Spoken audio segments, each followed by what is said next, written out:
This is the Mountaineer Podcast, where everybody's listening. The Mountaineer brings you stories from the peak to peak, in print, and online. Now, listen in to the latest news of the area.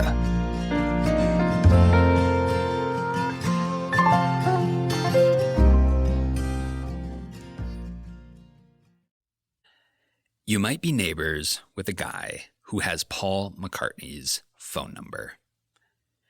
Today, we're going to meet him. Grayson Haver Currin is a Boulder County resident who lives between Ward and Jamestown. He's also a prolific music journalist and outdoorsman who's profiled Willie Nelson, Peter Frampton, Tame Impala, and, of course, our boy, Paul. Welcome to the Mountaineer Podcast. I'm Tyler Hickman.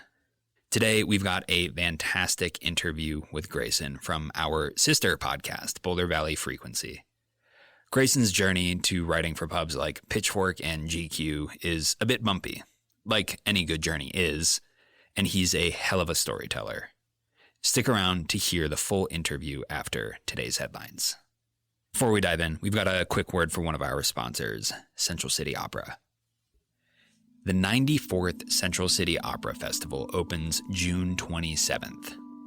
Since 1932, Central City Opera has been one of Colorado's favorite arts traditions, bringing world-class talent to a 19th century opera house in historic Central City.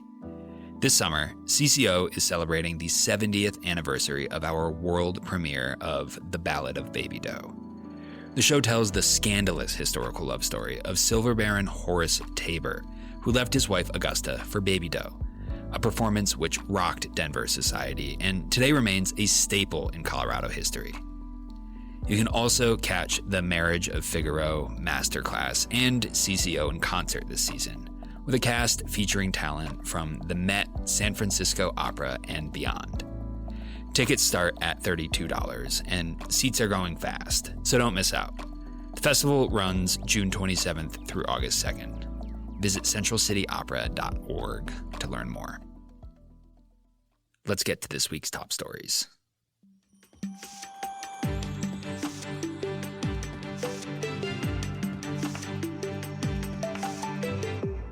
A long-running water pressure problem is getting a multi-million-dollar fix in Blackhawk. Last week, City Council approved a $2.3 million contract with Western States Reclamation to build a surge tank that will address pressure spikes in Blackhawk's water distribution system. Blackhawk began investigating water pressure issues that were affecting casinos and a local distillery about 3 years ago, according to a city engineer. The 50,000-gallon tank adjoining the Bobtail pump station will give these users direct tank pressure, rather than sending water through the valve system that's been causing the issue. The city still needs to execute a land exchange with Jacobs Entertainment for the parcel where the tank will sit before the project moves forward. That swap is expected to close on or before June 30th. Nederland made some headway this week toward an intergovernmental agreement between the town and the Nederland Fire Protection District for fire mitigation work. The IGA provides a framework where the town fire department would pool resources to pursue grant funding for mitigation work that's performed by the district. The agreement remains flexible, and the town noted it would entertain bringing in both the county and U.S. Forest Service into the IGA. Trustees voted to move forward with drafting the agreement for further review at an upcoming meeting. Down the road, Central City proposed an IGA of its own to collaborate with Idaho Springs on meeting affordable housing requirements for state funding. Central has committed to creating 13 affordable housing units under the Proposition 123 Affordable Housing Program, which provides state funding through a number of grant initiatives. The proposal would have the city join a regional approach, which includes Idaho Springs, Empire, Silver Plume, Georgetown, and Clear Creek County, in committing to building 120 affordable homes. The city has already received six-figure funding for planning activities under the program. Meeting this commitment would unlock further funding to help build the homes. Council noted joining the region would cost the city nothing. No action on the proposal was taken during the meeting.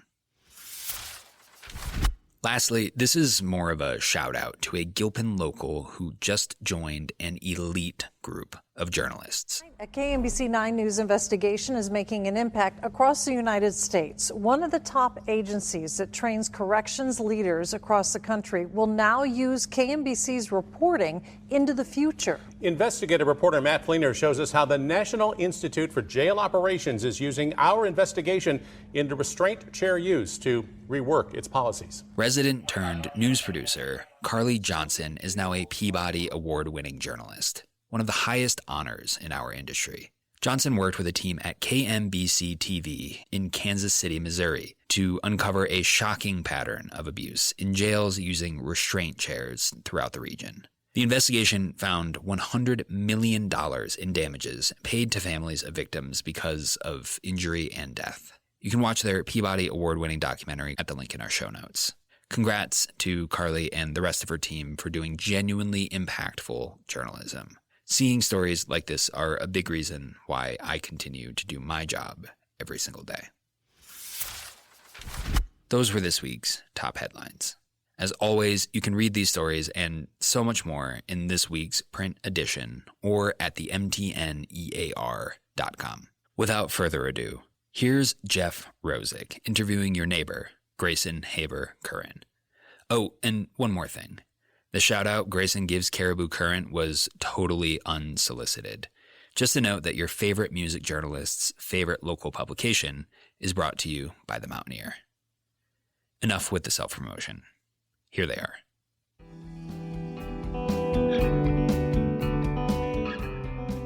Today's episode is for music and storytelling and hiking and outdoor lovers. I'm talking to a very special guest who's profiled, written about so many amazing people, music and beyond, as I'm learning more about Grayson, not only a gifted storyteller, but a very interesting outdoorsman himself. So we're very lucky to have you today, Grayson. Thank you so much for making the time. It's my pleasure. You've been storytelling, interviewing, profiling musicians and many other very interesting people and topics for more than 10 years for the New York Times, more than 20 years for Pitchfork, if I have that right. You've hiked over 11,000 miles. You've done the Triple Crown. You're living in the mountains just above Boulder County. Tell us a little bit about your coming to Colorado story. I'm originally from North Carolina. I grew up in the flatlands of North Carolina in the Piedmont, sort of the edge of the Piedmont. And my wife, Tina, and I met in 2010. We worked in Raleigh. I was a journalist, an editor at an alt-weekly newspaper there for a long time. After 4 years of being married, I think, in 2017, we decided that we'd had enough of this town that we loved and this community that we're very invested in, and we sold everything, bought a van, lived in a van for a year and a half, and sort of as soon as we crossed into Wyoming, we were just like, whoa, the West is incredible. Didn't move back to North Carolina, but we moved to the mountains of North Carolina in a town called Hot Springs. If anyone here has ever hiked the Appalachian Trail, you've been through Hot Springs. It's an amazing place. And I have a really deep love for the Appalachian Mountains and Appalachian culture at large. So we were there for several years. While we were there, we hiked the Appalachian Trail. We started doing long distance hiking, and sort of longed for larger mountains. Maybe I shouldn't say this, but we always called them mountains you can die on as a half joke. But we wanted to live in bigger mountains. So after doing a lot of trails, we were on the Continental Divide Trail in 2023. We were, I think, on our first day off in Montana. My wife, Tina, saw this house listed in Ward, Colorado, which is the one place that our real estate agent, who lives in Boulder, I will not say his name, told us not to move to. He said, you can't move to Ward. And so we called him from trail and we're like, we really like this house near Ward. And he was like, wow, of course you do. And so he went and looked at it, and we bought it sight unseen. We hiked all the way to Breckenridge, hitchhiked to our house where we live right now, saw the house for the first time, hitchhiked back to trail, and then hiked to Mexico, and then moved here in November 2023. And yeah, I mean, we're here for the outdoors. My wife is a park ranger with Boulder County. I don't get outside enough, but I try to get outside, especially during the summer, really as often as I absolutely can. So yeah, that's why we're here. What's your take on kind of the local news scene? If you have the time and energy to follow local news or local events or, even local culture? It's been very difficult. I think I come from an alt-weekly tradition, and I think not long after I moved here, Boulder Weekly collapsed, and there's a new paper called Caribou Current with my dear friend, one of my best friends in Colorado, Matt Sage, who makes incredible records, on the cover of the first issue, which is why I picked it up. that's been really cool to learn about. And I've read some stories that I've really enjoyed and learned a lot about it. But I would say that, I don't think this is a problem specific to Colorado or the Front Range. Like learning about shows is not quite as easy as it used to be because everything is so scattered through social media and there's like not an index, like when I was a kid, when I was, in my 20s, I could pick up the All Weekly, which at that point I was soon editing, and find out about everything that was happening in a given week in this region I lived in. I feel like that's harder now, but I'm slowly figuring it out. But I wish there were a more centralized resource. Yeah. Well, and if there is one, please tell me. No, not at all. I'll just share what I know. And this was not an intentional product placement, but the Caribou Currin is part of the Mountain Ear publication group, which now brings you this podcast. And our tireless journalist, Shay Castle, she's written for independent publications. She's been truly independent on her own. Now she writes and does her storytelling through this publication group, which is wonderful and covers the mountain communities. And yeah, so it's a really great point of view that you bring, because I think, it's probably a universal challenge no matter what community you're living in, where news isn't the same as maybe you and I grew up aspiring for it to be. I have to ask you now, as we kind of transition to journalism and doing what you've been doing for a long time, but doing it from this as your home base, what is that feeling to you when you're headed over to the airport to go somewhere to tell a story, and then vice versa when you're coming back into town to your newly adopted home? First of all, I love DIA. I love how weird it is. I've written about this. I interviewed Terry Allen, who made the gargoyle, who's an incredible songwriter who made the gargoyle statues in DIA. And every time I leave or come back on a plane, I take a photo of one of the two gargoyles and put it on the internet. And I just love how like Byzantine and confusing DIA can be. There are days like if I'm extra tired or something and I'm not paying attention, I just look up and I'm like, I have no idea where I am. And then driving back west or taking the bus back west, which I'll say like is an incredible resource. The Boulder to Denver airport shuttle is I think really great. Seeing kind of where I live on the horizon is always like a really fun feeling, especially if it's sort of twilight time. It always takes me, depending on how long the trip has been, it takes me I'm a big runner, a big hiker, so it takes me a few days for my lungs to feel like they're normal again. But I'm getting somewhat used to that cycle. And it's like the skies are blue and when the sun goes down, I'm going to be able to see two planets on the horizon, and it's just beautiful. It's just like, why would I want to live anywhere else? It's incredible. I love that. And I'm so glad that you mentioned Terry Allen, the sculptor of the gargoyles at DIA. There's a really, really great recent piece on your Substack. You really brought it to life. I love that one. So thank you, Grayson. You've written, it looks to me in the last year alone, you've written about Peter Frampton, Tom Morello, Willie Nelson, Yvonne Chouinard, Paige McConnell. You've written so many incredible pieces just in the last year. What is a very recent highlight? Yeah, I just wrote a cover story about Paul McCartney for the Great British magazine Mojo, which was pretty intimidating. I had, to be asked to write about Paul McCartney for a British magazine when you're a 43-year-old from the South living in Colorado. It's like, why are you doing this? Surely you can get someone who actually lives in England to do this. But they asked me and I did it, and it was a real joy. We had a phone call and I wasn't sure how long it would be, and it lasted quite a long time. And he was really a delight and really funny and charming. And, I've heard many times, and I think it's absolutely true, that Paul McCartney is really good at making other people feel normal. I'm not unique in the fact that hearing the Beatles when I was a teenager, this is like through the Anthology 1 series, the Anthology series, the first installment of that it, absolutely changed my life. Weirdly, that's a story that keeps renewing for new generations. And so that was a huge honor. I've been writing about music since I was 18 years old, and it is a changing industry. And in a lot of ways, kind of a corroding industry, right? It's falling apart in some ways, and I'm lucky to sort of be doing exactly what I wanted to be doing when I was 18. And doing that required a lot of failure, I would say, a lot of doing it very badly, and being told I was doing it very badly, and sometimes being told I was doing it well. And I still feel that way on a day-to-day basis. I still find that part of it really fun. Well, you wrote a post on Instagram There's a picture of what appears to be you calling Sir Paul McCartney from your He own actually phone. called me. He called He me. called you. And then I saved his number because I thought it was funny. You started to open this up, and I was going to certainly ask you about it. You're 18 years old, and you start writing about music. The trial and error, the learning process to get to where you are now, where I think any aspiring journalist would love to have the great stories that you've published. But what were some of those early ones, places you published first, or first assignments, or first things that you just started doing on your own? I went to college in North Carolina at NC State, and I think it was my first week there, maybe my second week. Dave Matthews' sort of longtime guitar collaborator, a guy named Tim Reynolds, was playing at a place called the Lincoln Theater. And, I thought that was like the biggest deal. I thought that was like Hendrix headlining Woodstock or something, but it was like a Tuesday night show or something.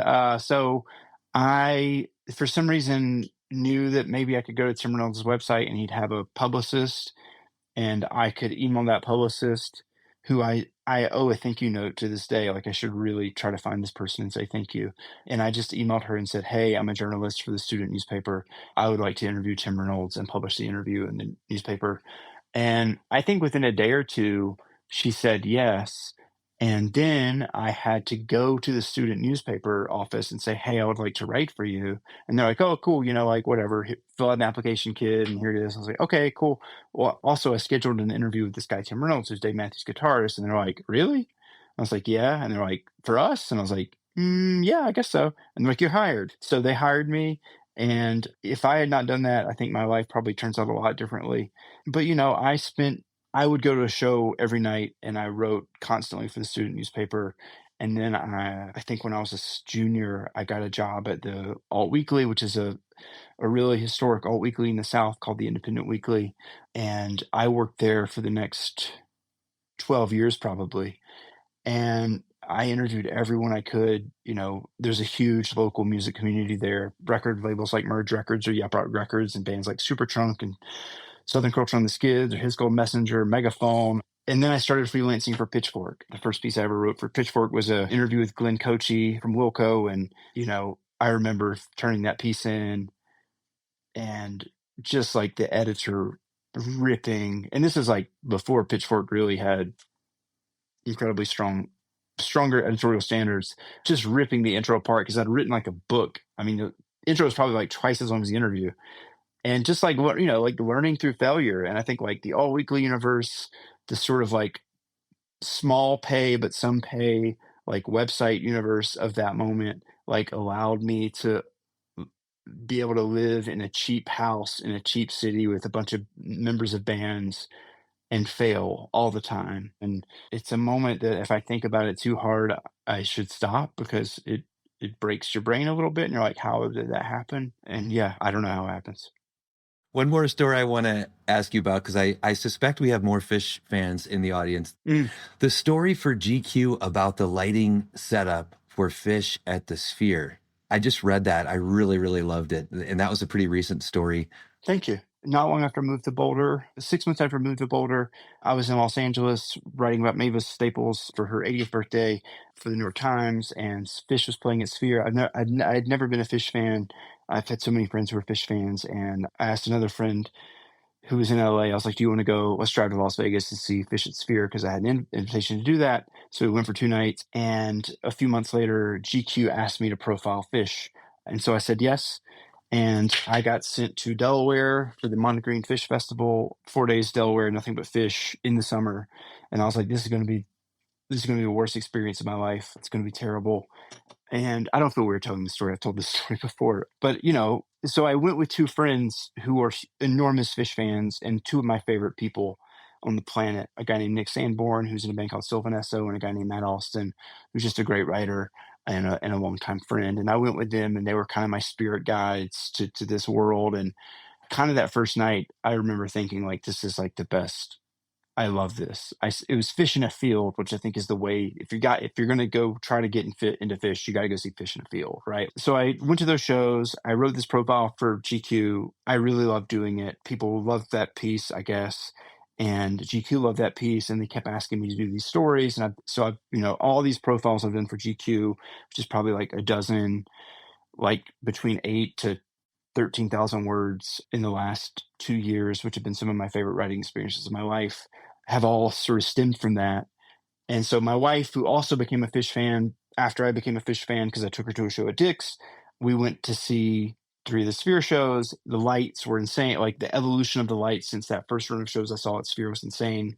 And so I've become friendly with the band since, and their managers who are, I think, incredible people. And I said, I know you often don't let people behind this curtain of sort of production, especially at Sphere, but like, I think this is a cool story because essentially what they're doing, if you're not a Phish person, the Sphere is sort of this like gigantic, this is such a reductive thing to call like a huge TV screen, but it kind of is. It like displays this content, and Phish changed it the first time around because they were able to manipulate the content in real time, night by night, and they could improvise to that. And this time what they did is they for part of the evening, turned part of that massive television into a sort of physics-defying version of their light rig, which is a very famous light rig. This, Chris Kuroda and Andrew Giffen are these incredible light programmers who were Phish and have worked for Phish for a very long time. They're very famous in the lighting and music industry.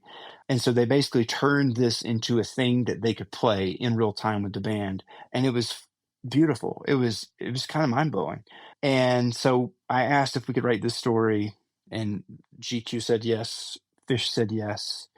And yeah, it was just a weird little, that's what so much of journalism is like, you have a weird little fascination and you say like, can I convince someone to give me some money and space in order to pursue my little fascination? And like, I got to stand in the light booth with Chris Kuroda and Andrew Giffen, which is like, I'm sure that many Phish fans would pay a lot of money to do that. And I had like the experience to like talk to them as they're doing it. It's like, why? Again, to come back to it, so much of it is about wonder with the world. And then you have to ask yourself like why it's happening. It's like, why am I able to do this? Why me? And that is such a fun part of it. What do you listen to when you're actually writing, if anything? Brian Eno's Music for Airports, way too much. I wrote a really long sort of Sunday review, we call it, of that record for Pitchfork, which I think, if you've never heard that record, is probably a good explainer of it. If I have a story that kind of scares me, the sort of the opening chimes at the beginning of that record sort of, I don't know, they like reset my brain or something, and then I'm sort of able to go off and do what I do. And sometimes I'll just listen to it over and over again. So I love that record so much. I don't listen to music with lyrics when I'm writing, generally. Like, I find it really hard to do. Who are you reading today, music or otherwise, that you find to be a great read? I really love this music critic named Dash Lewis. Dash Lewis is a really great and smart writer who writes a lot for Pitchfork, and I find just to be like a really insightful thinker and listener. One of my favorite music writers ever is a guy named Philip Sherburne, who also writes for Pitchfork, who's I'm lucky enough to call an editor and a friend. And he's, the way he will find this sort of beautiful metaphor that I think is always perfect. I don't read a lot of music writing aside from work because I find I get really neurotic about it, frankly. I read enough, I think. Two books I'll recommend. There's a book called Senescence, A Year in the Canadian Rockies. I'm going to mispronounce the writer's name, but I believe it's Amal Almosi, Amallalhomsi.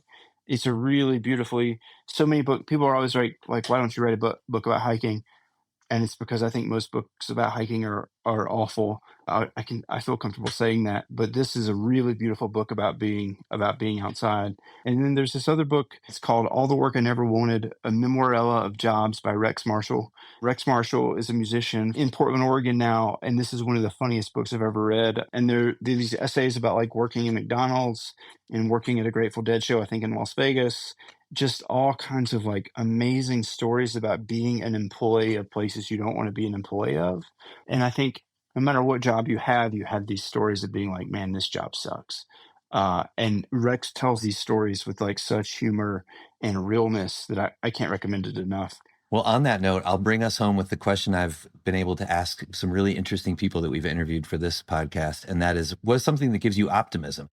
Yeah, I maybe this is like a very temporary form of optimism, but in 2017, when my wife and I left Raleigh, North Carolina, and moved into a van, we did that in large part because, America had elected a fascist to office, and we had thought about move to Canada, and we thought that was a cop out. So we spent most of our time in a van going back and forth across the country, and we sort of remembered that like this is a pretty spectacular place to live and to exist, and there's so much wonder in this country.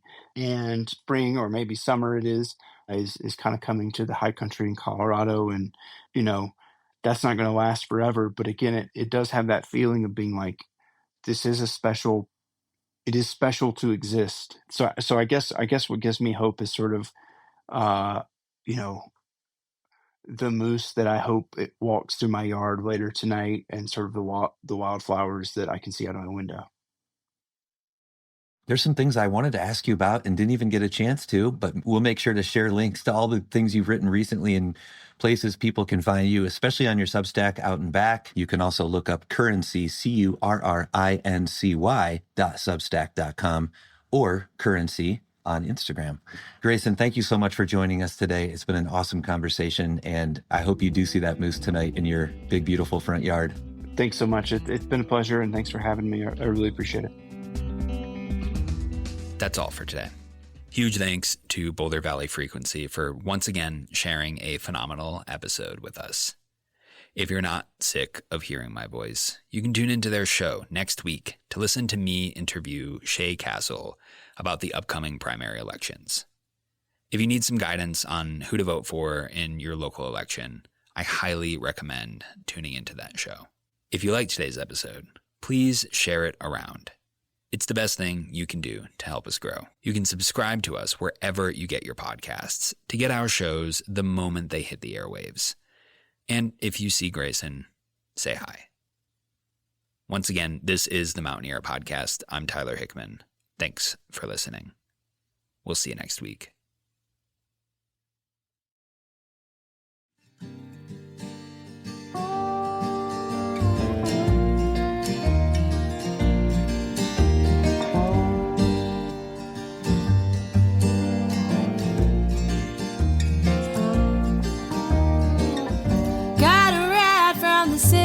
Back to my hometown. Everything seemed different but the same. I can't tell if anything's changed or just the inside of my head. I can't find out tonight. I'll just keep drinking instead.